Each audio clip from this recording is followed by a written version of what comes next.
مکے اور مدینے کی طرف کر دیا ہے روحانی قبلہ، تو آپ پیچھے کیا کام کرنے والا رہ گیا مجھے بتائیں؟ کون سا ایسا کام ہے جو کرنے والا رہ گیا؟ The damage has been done.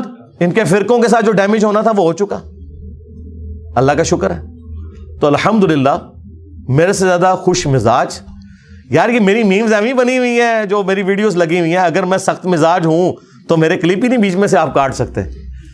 ٹھیک ہے, مزاحیہ ویڈیوز بھی دیکھیں, اور وہ لطیفے نہیں گندے جو مولوی سناتے ہیں نا, اوریجنل واقعات اس پہ دیکھیں. سینکڑوں گھنٹوں کی میری ویڈیوز موجود ہیں جو میں نے واقعات سنائے ہیں. تو میں تو عام طبیعت میں بھی انتہائی مزاحیہ طبیعت کا مالک ہوں, یہ آپ ذہن میں رکھیں. لیکن اس ڈیکورم کا ایک تقاضا ہے. مسلم شریف میں حدیث ہے, نبی علیہ السلام جب ممبر پہ چڑھتے آپ کی آواز بلند ہو جاتی, آنکھیں سرخ ہو جاتی, غصے میں اضافہ ہو جاتا. غصے کے الفاظ ہیں, جیسا کوئی جرنیل اپنی فوج کو تیار کر رہا ہو. نبی علیہ السلام کا جو ممبر کا سٹائل تھا نا جمعے اور عید کا, وہ طارق جمیل یا غامدی سٹائل نہیں تھا, وہ ڈاکٹر اسرار والا سٹائل تھا. یہ مسلم شریف 2005 نمبر حدیث جا کے پڑھ لیں. آپ کو رسول اللہ کا تعارف ہی اگر غلط کروایا گیا ہے تو میرا کیا قصور ہے؟ اس لیے میں اکثر کہتا ہوں کہ اگر نبی علیہ السلام دنیا میں تشریف لے آئے نا, تو جس نبی کا تعارف انہیں کروایا گیا ہے نا, انہوں نے ماننا ہی نہیں کہ یہ وہ بندہ ہے. یار اگر یہ میرے کہنے پہ نہیں مان رہے کہ دین میں فرقے نہیں بنانے, اپنے آپ کو مسلم کہنا ہے, نبی علیہ السلام دنیا میں تشریف لے آئے اور وہ فرمائے کہ اپنے آپ کو مسلم کہنا ہے, بریلوی دیوبندی اہل حدیث نہیں کہنا, انہوں نے یہ نہیں ماننا کہ حضور کا حکم مانے, یہ کہیں گے یہ وہ نبی نہیں ہے. ہمارا نبی تو وہ تھا جو ہمیں کہہ کے گیا تھا کہ ایک فرقہ جنتی جائے گا, تو اس فرقے کا نام بریلوی ہے.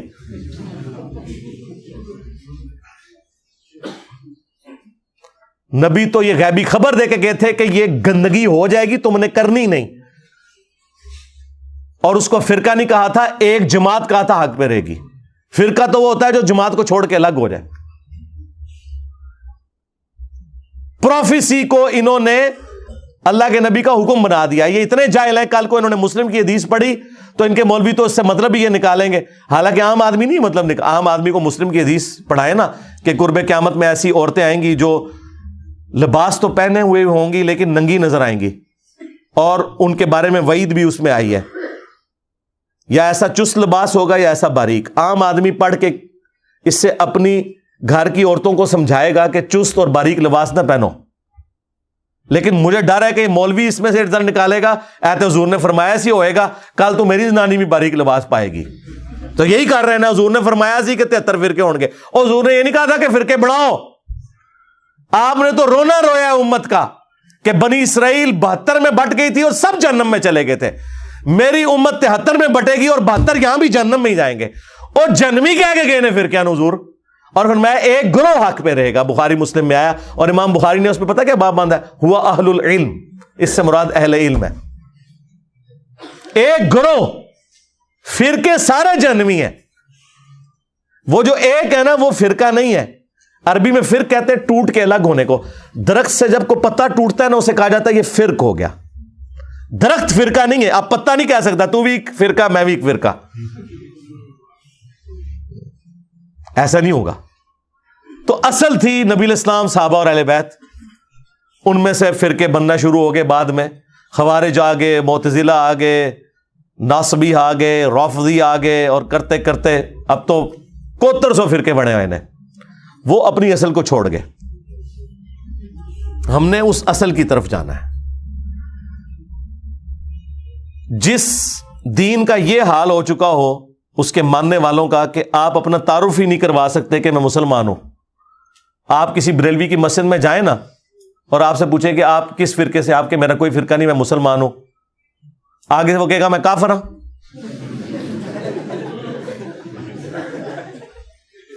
اس نے پھر پوچھو اگوں کہ تو کافر نہیں تو کیا ہے, پھر وہ کہے گا میں بریلوی ہاں, یا اہل سنت والے جماعت ہاں, یا اہل سنت وا جماعت ہاں, اور حنفی ہاں. انہوں کو یار اے ذرا 10 قرآن دی کتنے لکھے آئی تو ٹائم قیامت تک کی کڈ اپنی طرف سے بنائی ہوئی چیزیں. یعنی ایک غریب اور تو بدتمیز ایک جہل وہ تو کانفیڈنس لیول آسمانہ تے ہے، یعنی جہالت کے باوجود کانفیڈنس لیول ہے.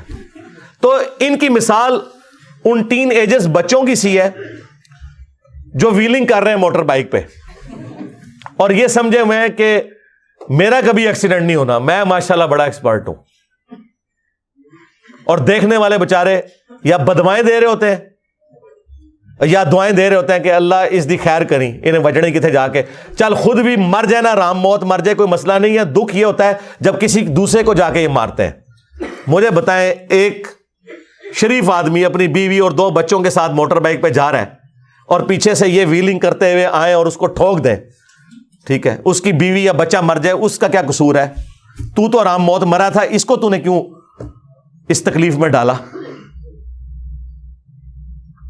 لیکن وہ کر رہے ہیں کیونکہ ان کو پتہ ہی نہیں کہ اس کے رزلٹ کیا نکلنے والے ہیں. بس یہ بھی ان کا بھی یہی حال ہے. ہم لوگوں کو الحمدللہ اس لیے ایجوکیٹ کر رہے ہیں. اور پھر مثالیں دیتے ہیں. وہ کہتے ہیں جی انجینئر صاحب جو یہ کہتے ہیں نا سارے فرقے میرے خلاف ہو گئے ہیں، تو وہ غلام احمد قادیانی دجال بھی یہی پلی لیتا تھا. سرکار، غلام احمد قادیانی دجال یہ جو پلی لیتا تھا تو اس کے بعد وہ تمہیں کافر کہتا تھا. ہم تم سب کو مسلمان سمجھتے ہیں، بالکل 180 ڈگری ہے. اور اس سے بڑھ کر تم اس کی شیطانی اولاد ہو، تم ایک دوسرے کو کافر سمجھتے ہو. میرے ساتھ کیسے کمپیریزن کروا رہے ہو؟ اگر غلام احمد قادیانی دجال کے خلاف سارے فرقے ہو گئے تھے نا، تو غلام احمد قادیانی دجال ان سب کو کافر سمجھتا تھا.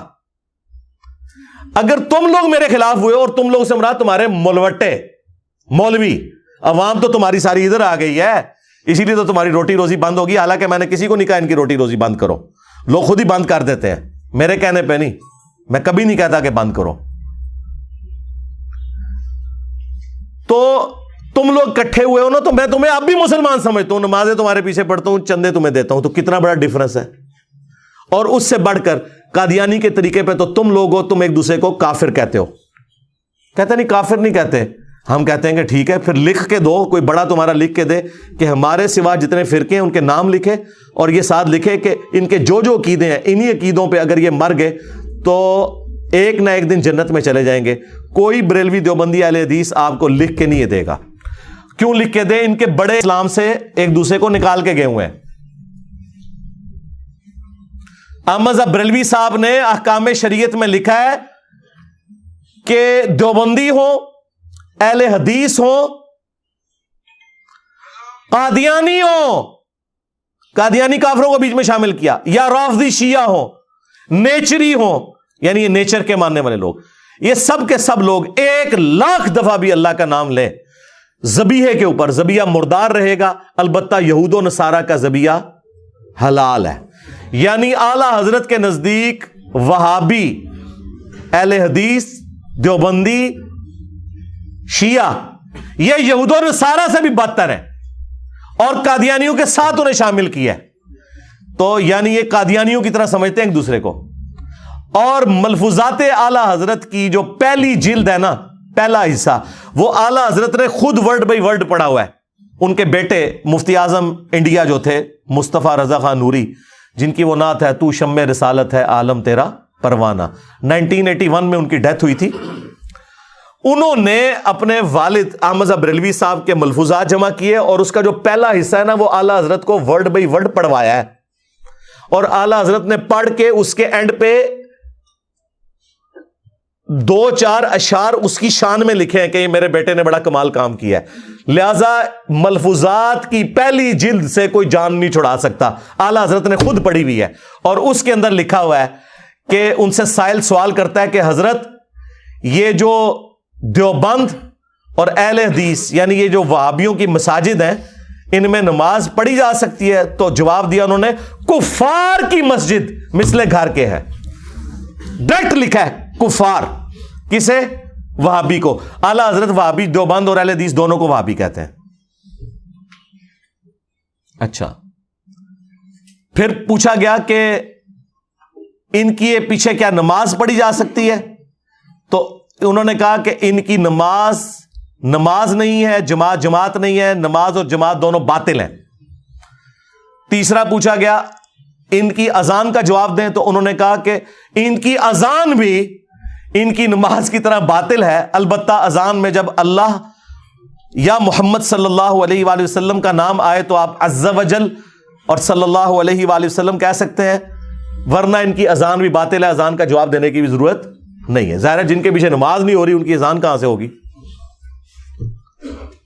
تو مجھے بتائیں، آپ ایک دوسرے کو کافر کہہ کے گئے، اور پھر حسام الارمین میں تو انہوں نے کلیئر کٹ لکھا علماء دیوبند کو مخاطب کر کے کہ سب کے سب یہ مرتد ہے، ان کے کفر میں شک کرنے والا بھی کافر، یعنی سارا فرقہ ہی کافر۔ اور اس کے جواب میں المہند المفند میں خلیل احمد سہارنپوری نے 35 کے قریب علماء دیوبند کے سگنیچر ہیں اس میں، انکلوڈنگ اشوری تھانوی، اور بعد میں بھی کافی لوگوں نے ایڈ کیے ہیں۔ اس میں انہوں نے لکھا کہ احمد بریلوی اور ان کی پوری جماعت ایک شیطانی لشکر ہے جو ہم پہ حملہ آور ہو گیا، اور جس طرح کے انبیاء کرام پہ شیاطین حملہ آور ہوتے تھے، انبیاء کے خلاف جو شیاطین کھڑے ہوتے تھے وہ مسلمان ہوتے تھے یا کافر؟ کافر۔ دیوبندی اپنے آپ کو بچاتے ہیں، نہیں انہوں نے شیاطین کہا، کافر تو نہیں کہا۔ تو جناب یہ مسلمان شیاطین تھے جو انبیاء کے خلاف کھڑے ہوتے تھے، اور کہا کہ علماء دیوبند رضی اللہ عنہم، ویسے ہی کہتے ہیں جی آپ رضی اللہ عنہم نہ کہیں، اپنے مولویوں نے 14ویں صدی دے رضی اللہ عنہم۔ اور پھر المہند میں انہوں نے یہاں تک لکھا کہ محمد بن عبد الوہاب کی جو جماعت ہے یہ اہل حدیث وہابی، یہ خوارج ہے، آج ریالوں کے چکر میں ایک ہے، ایک دوسرے کو آپ اسلام سے نکال کے گئے ہوئے ہیں۔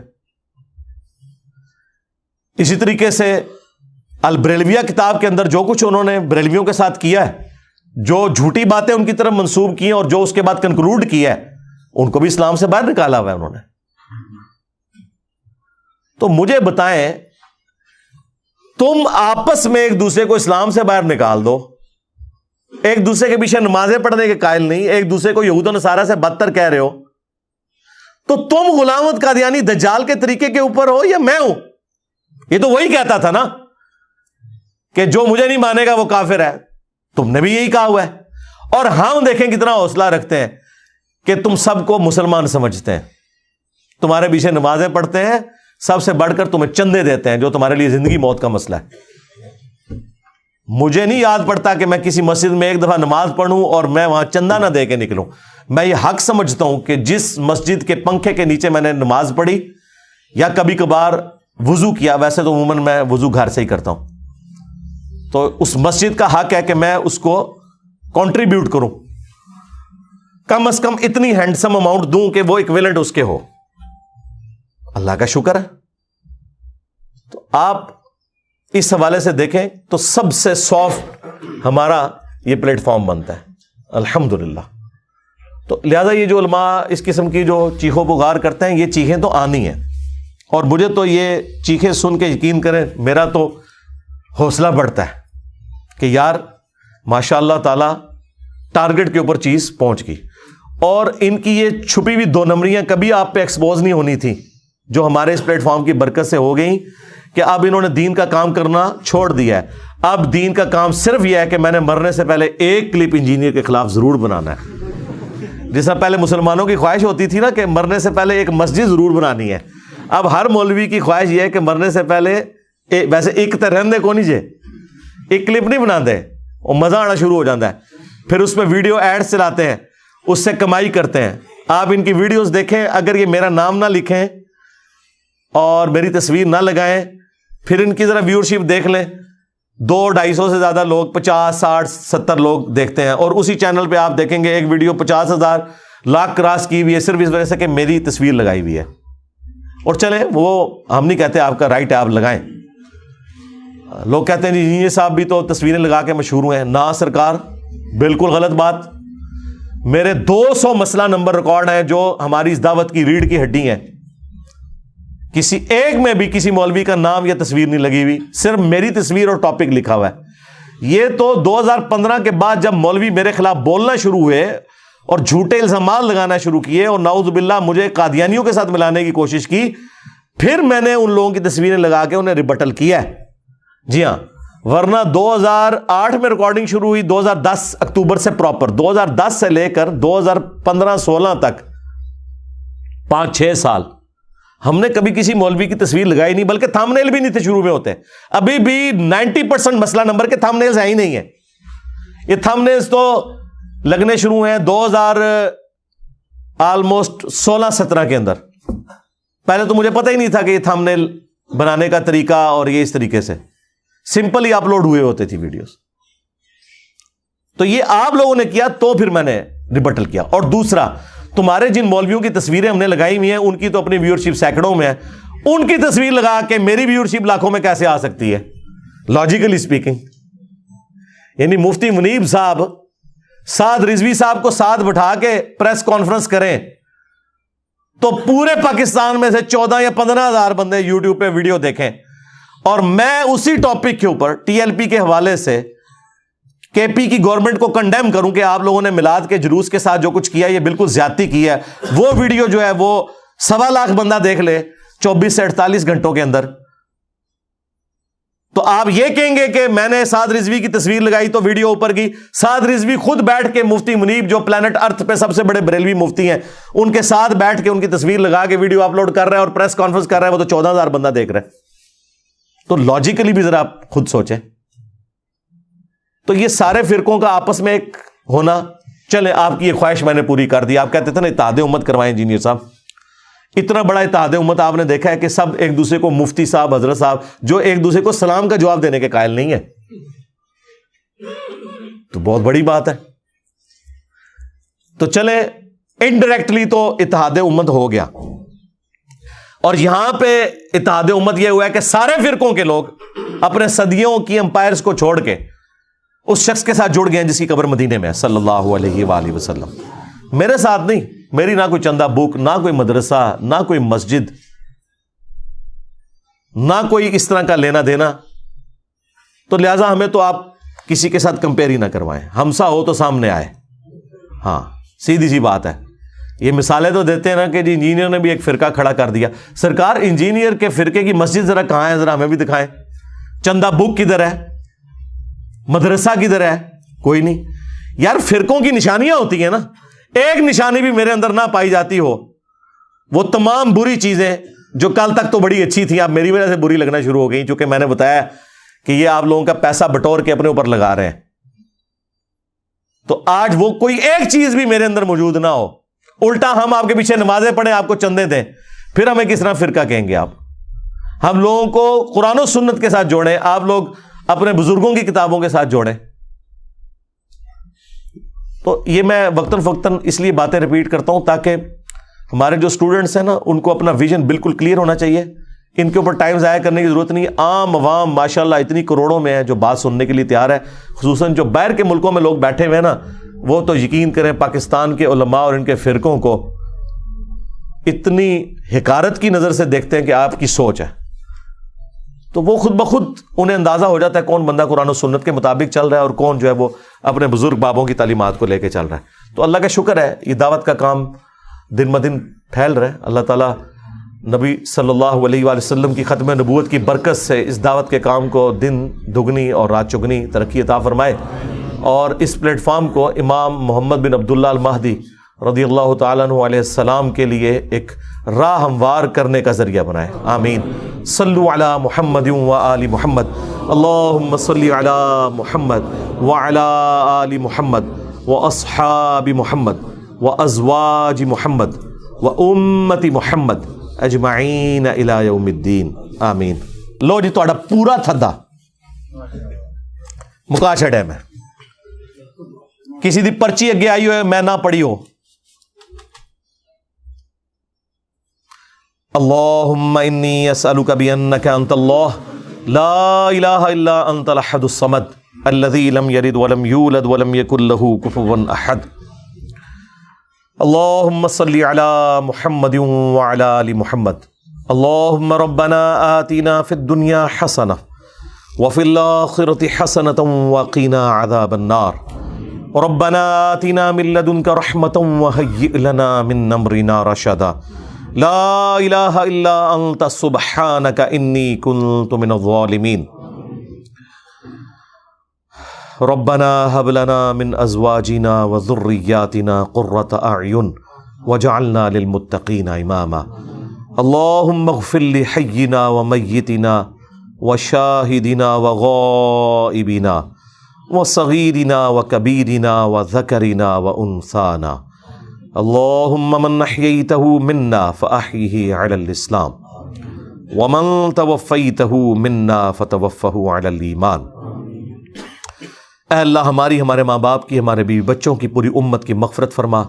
اے اللہ جن جن بھلائیوں کا سوال تیرے محبوب صلی اللہ علیہ وآلہ وسلم نے تجھ سے کیا، ہمارے حق میں، ہمارے ماں باپ کے حق میں، بیوی بچوں کے حق میں، پوری امت کے حق میں قبول و منظور فرما۔